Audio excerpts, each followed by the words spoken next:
Good morning student. पुनः फिर से आप सबों प्रशिक्षुओं का मेरी क्लास में स्वागत है। तो अब हम इसी क्लास को जारी करते हुए आगे शैक्षिक समाजशास्त्र की सीमाएं नेक्स्ट क्लास में हम लोग देखेंगे। Limitation of educational sociology. शिक्षा में सामाजिक पक्ष महत्वपूर्ण स्थान रखता है। हमारा शिक्षा में सामाजिक पक्ष जो है वो महत्वपूर्ण स्थान रखता है, पर शिक्षा की प्रगति के लिए सामाजिक पक्ष पर ही हमें निर्भर नहीं किया जा सकता। सामाजिक पक्ष पर ही निर्भर नहीं किया जा सकता। वास्तविकता यह है कि शिक्षा के सामाजिक पक्ष से भी अधिक महत्वपूर्ण पक्ष है। वास्तविकता यह है कि शिक्षा के सामाजिक पक्ष से भी अधिक महत्वपूर्ण पक्ष है उसका दार्शनिक पक्ष। क्या है महत्वपूर्ण पक्ष? है उसका दार्शनिक पक्ष। इसका कारण क्या है कि समाजशास्त्र केवल संस्थाओं, सामाजिक समूहों तथा सामाजिक प्रक्रियाओं का ही अध्ययन करता है। किसका? समाजशास्त्र केवल संस्थाओं तथा सामाजिक समूहों का और सामाजिक प्रक्रियाओं का ही अध्ययन करता है। यह विज्ञान इस बात को स्पष्ट नहीं करता कि समाज कैसा होना चाहिए। यह विज्ञान यह स्पष्ट नहीं करता कि समाज कैसा होना चाहिए, उसके क्या उद्देश्य हैं और जीवन के क्या आदर्श हैं, जीवन का अंतिम लक्ष्य है क्या, तथा शिक्षा के उद्देश्यों को प्राप्त करने के लिए पाठ्यक्रम कैसा होना चाहिए। इन सभी प्रश्नों का उत्तर दर्शन, फिलॉसफी देता है। इन सभी उत्तरों का दर्शन कौन देता है? दर्शन शास्त्र देता है। तो समाजशास्त्र नहीं देता। समाजशास्त्र हमें किन चीजों का अध्ययन करता? केवल सामाजिक घटनाओं का अध्ययन करता है। राजनीति के क्षेत्र में, आर्थिक के क्षेत्र में, शैक्षिक के क्षेत्र में और धार्मिक के क्षेत्र में। इसके लिए हमें क्या करता है? इसके लिए हमें किसका सहारा लेना पड़ता है? दर्शन का सहारा लेना पड़ता है। शिक्षा की प्रक्रिया को प्रभावशाली बनाने के लिए, शिक्षा की प्रक्रिया को प्रभावशाली बनाने के लिए व्यक्ति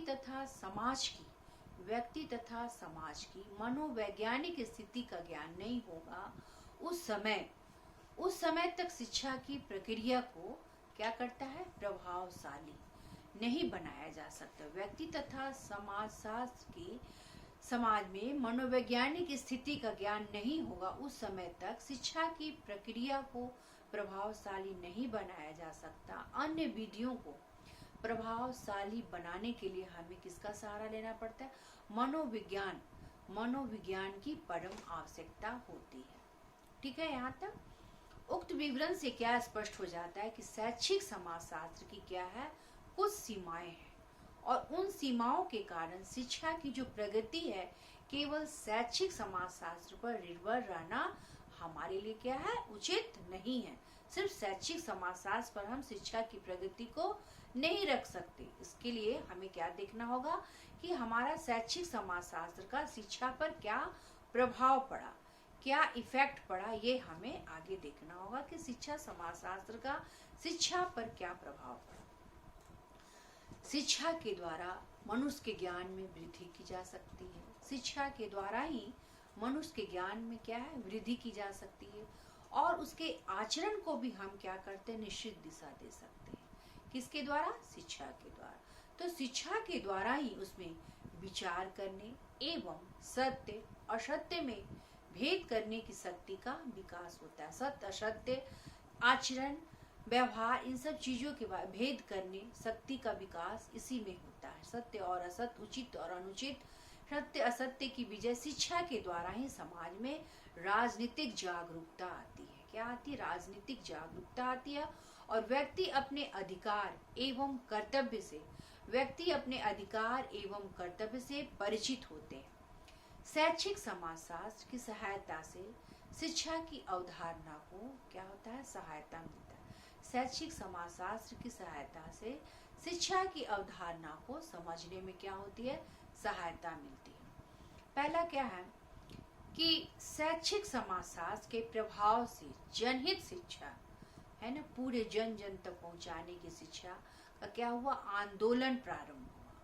और परिणाम स्वरूप बालकों को शिक्षित करने के लिए चारों ओर क्या खोले गए, सार्वजनिक स्कूल खोले गए। जन जन तक शिक्षा का माध्यम पहुंचाने के लिए आंदोलन हुआ और शिक्षित करने के लिए चारों तरफ सार्वजनिक स्कूल खोले जाने लगे। दूसरा क्या है कि सार्वजनिक शिक्षा चर्च और धर्म के, सार्वजनिक शिक्षा चर्च तथा धर्म के चंगुल में निकलकर राज्य द्वारा निर्देशित होने लगी। थर्ड, प्रौढ़ शिक्षा आंदोलन आरंभ हुआ। इससे राज्यों ने क्या किया, प्रौढ़ व्यक्तियों की शिक्षा का उत्तरदायित्व को स्वीकार किया। क्या क्या, प्रौढ़ शिक्षा का आंदोलन हुआ।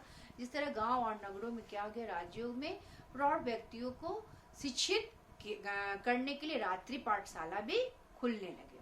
और यही नहीं, विकलांग जड़ तथा हीन बालकों को भी शिक्षित करने के लिए प्रबंध किया जाने लगा। शैक्षिक समाजशास्त्र का इतना प्रभाव पड़ा कि ये किस पर आ गया, बालकों पर और प्रौढ़ शिक्षा पर, सार्वजनिक शिक्षा सभी जगह, और विकलांग बालकों को शिक्षित करने के लिए प्रबंध किया। सार्वजनिक शिक्षा के लिए शिक्षकों की मांग बढ़ने के कारण, सार्वजनिक शिक्षा जैसे ही चारों तरफ खुलने लगे तो शिक्षकों की मांग बढ़ने लगी। तो शिक्षकों की मांग बढ़ने के कारण शिष्य अध्यापक प्रणाली का उपयोग किया जाने लगा। और इस प्रणाली के अनुसार क्या हुआ, छोटे बालकों को पढ़ाने का उत्तरदायित्व क्या हुआ, बड़े बालकों पर छोड़ दिया जाता था। अगर शिक्षा अध्यापक की प्रणाली में अगर कमी पाई जाती थी तो क्या था कि जो बड़े बालक है वे छोटे बच्चों को संभाले, इसके अंतर्गत में उन्हें उत्तरदायित्व सौंप दिया जाता था। तो सार्वजनिक शिक्षा के लिए शिक्षकों की मांग बढ़ने से क्या हुआ, सभी बालकों में शिक्षा निर्वहन रूप से समाहित होने लगे। बालकों को कारखाने में कार्य करने के लिए रोकने के लिए शिशु शिक्षा आंदोलन का आरंभ हुआ। क्या हुआ, बालकों में कारखाने में जो छोटे छोटे कम उम्र के जो बालक कारखाने में कार्य करते थे, पैसे के अभाव में या बेरोजगारी के अभाव में रोकने के लिए क्या हुआ, शिशु शिक्षा आंदोलन आरंभ हुआ। और यह आंदोलन फ्रांस से आरंभ हुआ और इंग्लैंड से होता हुआ अमेरिका जा पहुंचा। इस आंदोलन का श्रेय किन्हें मिलता है, श्री रॉबर्ट ओवेन को। आप लोग मुख्य बिंदु को नोट कर सकते हैं कि इस आंदोलन बालकों शिशु शिक्षा आंदोलन का आरंभ हुआ और इसको रोकने के लिए, इस आंदोलन को आगे बढ़ाने का श्रेय किसे था, श्री रॉबर्ट ओवेन को। ठीक है, नेक्स्ट पॉइंट देखते हैं। राज्यों द्वारा व्यावसायिक शिक्षा की व्यवस्था की जाने लगी। आधुनिक युग में विश्व के सभी प्रगतिशील देशों में टेक्निकल, कमर्शियल तथा एग्रीकल्चर स्कूल शैक्षिक समाजशास्त्र से ही खोले जा रहे थे। क्या क्या, विश्व के सभी प्रगतिशील देशों में टेक्निकल, कमर्शियल तथा एग्रीकल्चर स्कूल शैक्षिक समाजशास्त्र के प्रभाव से ही खोले जा रहे थे। नेक्स्ट पॉइंट है, शैक्षिक समाजशास्त्र ने शिक्षा के प्रत्येक अंग को प्रभावित किया। शैक्षिक समाजशास्त्र ने शिक्षा के प्रत्येक अंग को प्रभावित किया है। और नेक्स्ट पॉइंट है, शैक्षिक समाजशास्त्र संस्कृति के संरक्षण का विकास किया और उसमें पूर्ण सहयोग प्रदान किया। क्योंकि संस्कृति कहाँ ही गया है कि एक सीखा हुआ व्यवहार है जो कि पीढ़ी दर पीढ़ी क्या होता है, हस्तांतरित होता है। और संस्कृति को बचाए रखना हमारा क्या है, दायित्व है, जो आधुनिक युग में अंतर्राष्ट्रीय भावनाओं को विकसित करने में सहयोग प्रदान करता है। अंतर्राष्ट्रीय भावना में यहाँ पर विश्व बंधुत्व की भावना को हमारा शैक्षिक समाजशास्त्र संस्कृति के द्वारा बचाए हुए रखता है। नेक्स्ट पॉइंट को अब हम देखते हैं। इसके आगे नेक्स्ट पॉइंट क्या है, शैक्षिक समाजशास्त्र ऐसे नियमों को निर्धारित करता है जो कि नियम और विधान स्थित रहते हुए समाज की सहायता करते हैं। ऐसे नियमों को निर्धारित करता है जो नियम और विधान स्थित रहते हुए समाज की सहायता करते हैं। नियम एवं आदर्शों और कानूनों और समाज में कंट्रोल है ना, नियंत्रण में रह के हमें कार्य करना है, नियमों के अनुसार हमें चलना है। शैक्षिक समाजशास्त्र नेक्स्ट पॉइंट है, शैक्षिक समाजशास्त्र की सहायता से व्यक्ति इस प्रकार की सामाजिक संस्थाओं को निर्मित करता है जिनमें किसी भी प्रकार का भेदभाव नहीं किया जाता। शैक्षिक समाजशास्त्र की सहायता से व्यक्ति इस प्रकार की सामाजिक संस्थाओं को निर्मित करता है जिनमें किसी प्रकार का क्या है, भेदभाव नहीं किया। वह जिस व्यवसाय में लग जाते हैं उसी के अनुकूल वह अपने आप को ढाल लेते हैं या वैसे ही अनुकूलन बन जाते हैं।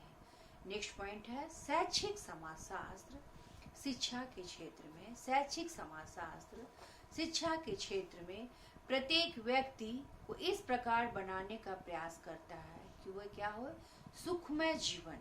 शैक्षिक समाजशास्त्र क्या है, व्यक्ति का सुखमय जीवन व्यतीत कर सके, समाज में समायोजन कर सके, समायोजन करने में उसे कठिनाई न हो। समायोजन मीन्स एडजस्टमेंट, कैसे वे समाज के अंतर्गत में रहकर, यदि कोई व्यक्ति गांव से शहर रहने को आया है तो उसे क्या होगा, शहर के वातावरण या शहर के व्यक्तियों के अनुसार उसे अपनी गतिविधि को ढालना होगा। उसी तरह अगर एक भारत का नागरिक है ना, अगर भारत का नागरिक अगर अमेरिका में जाकर बसता है तो उसे क्या करना हो, भारत की जितनी भी अपनी दिनचर्या है, दैनिक गतिविधि है, उसको त्याग कर उसे अपने क्या है, अमेरिका के नियम, अमेरिका के आदर्शों का पालन करना होगा और उसी की तरह ऐसे ही गतिविधियों को वहाँ वो अपने उसी के अनुसार उसे ढलना होगा, कहने मतलब उसी के अनुकूल उसे बन जाना है। ठीक है, अब हम नेक्स्ट देखेंगे। नेक्स्ट हमारा क्या टॉपिक है कि शैक्षिक समाजशास्त्र और शिक्षा का समाजशास्त्र, है ना। हम लोग शुरू से क्या पढ़ते हैं, शिक्षा का समाजशास्त्र का उद्भव कैसे हुआ, शिक्षा समाजशास्त्र का क्षेत्र क्या है, शिक्षा समाजशास्त्र का अध्ययन क्षेत्र क्या है, उसका उद्देश्य क्या है और उसके शिक्षा पर प्रभाव क्या पड़ा। अब हम आगे देखेंगे कि शैक्षिक समाजशास्त्र और शिक्षा समाजशास्त्र के बीच अंतर है क्या। इसको और अच्छी तरह जानने के लिए हम इसे अलग अलग जान लें कि शैक्षिक समाजशास्त्र और शिक्षा का समाजशास्त्र है क्या, इसमें अंतर है क्या। तो शैक्षिक समाजशास्त्र का यह मूलतः सिर्फ शिक्षा शास्त्र का अंग है। शैक्षिक समाजशास्त्र जो है ये क्या है, मूलतः शिक्षा शास्त्र का अंग है और यह मूलतः समाजशास्त्र की एक शाखा में इसमें ब्रांच, इसमें बहुत तरह, ये विस्तार रूप से व्यापक है, बढ़ा हुआ। और ये जो शैक्षिक समाजशास्त्र है ये तकनीकी यंत्र के द्वारा, ये तकनीकी सैद्धांतिक प्रयोगात्मक के द्वारा सिद्ध होते हैं। ठीक है, तो इस क्षेत्र में शैक्षिक समाजशास्त्र में ये अधिकांश शोध सतही तथा शिक्षण अव्यवस्थित होता है। शैक्षिक समाजशास्त्र में इस क्षेत्र का अधिकांश शोध सतही तथा शिक्षण अव्यवस्थित होता है और शिक्षा का समाजशास्त्र में इस क्षेत्र में शोध और शिक्षण व्यवस्थित और क्या होता है, वैज्ञानिक होता है। इसके सारे जो वैज्ञानिक क्षेत्र हैं सारे क्या है, एक परिधि में रहते हैं, बाहरी परिधि में रहते हैं। इसी से बोला गया एक शाखा है जो ये बाहरी परिधि में घिरे हुए रहते हैं। और नेक्स्ट क्या है, शैक्षिक समाजशास्त्र यह मिश्रित तथा प्रयुक्त समाज, अर्थात यह एक प्रकार से क्या है, शैक्षिक तकनीकी है। और शिक्षा का समाजशास्त्र क्या है, यह शुद्ध समाजशास्त्र है और यह एक शुद्ध समाजशास्त्र का शाखा है, यह शैक्षिक तकनीकी नहीं है। और नेक्स्ट क्या है, शैक्षिक समाजशास्त्र अधिक व्यवहारिक था। शैक्षिक समाजशास्त्र जो है वो अधिक व्यवहारिक था, कहने का मतलब कि दैनिक जीवन में जो वैज्ञानिक ज्ञान का प्रयोग करने की विधियां, दैनिक जीवन में जो अभी का है हमारे लिए रिसेंट वर्तमान काल में, वे वैज्ञानिक ज्ञान का प्रयोग कैसे कैसे करे उसकी विधियों के बारे में जो देता है वे देता है शैक्षिक समाजशास्त्र। और शिक्षा का समाजशास्त्र क्या है, वे विस्तृत दृष्टिकोण से देखते हैं, सैद्धांतिक है, ये प्रयोगात्मक है। इसमें क्या करते हैं, किसी चीज को हम सर्वे करते हैं, ऑब्जर्वेशन करते हैं और अवलोकन के द्वारा जानते हैं। और शिक्षा समाजशास्त्र क्या है, शैक्षिक समाजशास्त्र, इसमें शिक्षा समाजशास्त्र शिक्षा के भीतर देखता है और ये क्या करता है, शिक्षा के ऊपर भी देखता है और बाहर भी देखता है। शैक्षिक समाजशास्त्र अपना विश्लेषण कहाँ से शुरू करता है, पाठशाला से शुरू करता है। और शिक्षा समाजशास्त्र क्या करता है, अपना विश्लेषण समाज के विस्तृत संदर्भ से आरंभ करता है। विश्लेषण समाज के विस्तृत संदर्भ से आरंभ करता है और पाठशाला की ओर ले जाता है। नेक्स्ट पॉइंट क्या है कि छात्रों को यह शिक्षा समाजशास्त्र जो है वो छात्रों को आगे बढ़ने और उनके कौशल का भी विश्लेषण करता है। यह शिक्षा समाजशास्त्र के कुल 1945 तक का विषय है जो विकास चरण था जो अब समाप्त हो चुका। कौन? शैक्षिक समाजशास्त्र। यह शिक्षा समाजशास्त्र के कुल 1945 तक का विषय या विकास चरण था जो अब समाप्त हो चुका। और शिक्षा समाजशास्त्र जो है यह वर्तमान में शिक्षा शास्त्र है जो कि ये नित्य दिन नए क्या है हमारे समाज में विकास करते रहेंगे। ठीक है, यहाँ तक आप लोग, उम्मीद है कि आप लोग सब समझ गए होंगे। अब आप लोगों से मेरी कक्षा में इजाजत है, फिर हम आपसे पुनः अगले क्लास में फिर मिलते हैं। इससे रिलेटेड एक क्वेश्चन है जो आप लोग नोट कर ले। शिक्षा व्यवस्था समाज ढांचे द्वारा निर्मित होती है। शिक्षा व्यवस्था हमारे समाज में शिक्षा की व्यवस्था समाज ढांचे के द्वारा निर्मित की जाती है। इसकी विवेचना करें, वर्णन करें। ठीक है, यहाँ तक अगर आप लोगों को मेरा वीडियो अच्छा लगा तो लाइक करें एवं सब्सक्राइब करें। Thank you.